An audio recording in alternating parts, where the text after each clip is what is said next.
શ્રીજી મહારાજ વડતાલના ચોથા વચનામૃતની અંદર કહે છે કે અનેક સાધનો શાસ્ત્રોની અંદર અવતારોએ પણ આત્યંતિક કલ્યાણના બતાવેલા છે. આ બધા અનંત પ્રકારના સાધનો જપ છે, તપ છે, વ્રત છે, સત્સંગ છે, કથા વાર્તા, જ્ઞાન યજ્ઞ, આ બધું જ જે છે. તનથી સેવા કરો, મનથી સેવા કરો, ધનથી સેવા કરો, આ બધું જ આપણી પાસે સાધનો છે કલ્યાણ કરવા માટેના. પરંતુ એ બધા કલ્યાણો, એ બધા સાધનો એક સાધનની અંદર આવી જાય એવું જો કોઈ સાધન હોય તો એ છે આવા 32 લક્ષણ યુક્ત એવા ભગવાન શ્રી હરિના આવા અનાદિ મહાભુક્ત. એનો મનથી, કર્મથી ને વાણીથી સંગ કરવો પડે.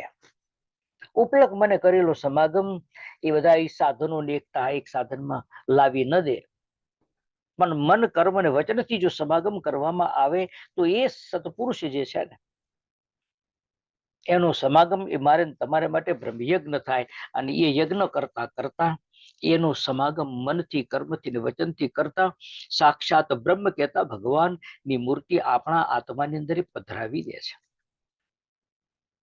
આત્માની અંદર રહેલી મૂર્તિ જે છે, જે આપણને દેખાતી નથી, માયાના પલળો છે, એને દૂર કરી એનું દર્શન કરાવે, એનો સાક્ષાત્કાર કરાવે. અને એ કાર્ય બીજા કોઈ સાધનથી થતું નથી. અને એટલા માટે બાપાશ્રી બોલ્યા કથા વાર્તા એ જ્ઞાન યજ્ઞ છે. એ કર્યા કરજો.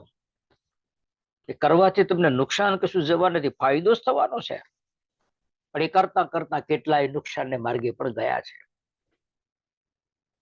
પણ જે મોટા સંતને, આવા 32 લક્ષણ યુક્ત એવા સાધુને જેને મનથી, કર્મથી ને વચનથી સેવ્યા છે ને, એ બિલકુલ નિર્ભય થકા, સુરક્ષિત થકા, એક પણ પ્રકારનું સાધન કર્યા સિવાય એના રાજીપા વડે, એની કૃપા થકી એ સીધા ભગવાન શ્રીની મૂર્તિની સેવામાં પહોંચ્યા છે, અક્ષરધામમાં નહીં.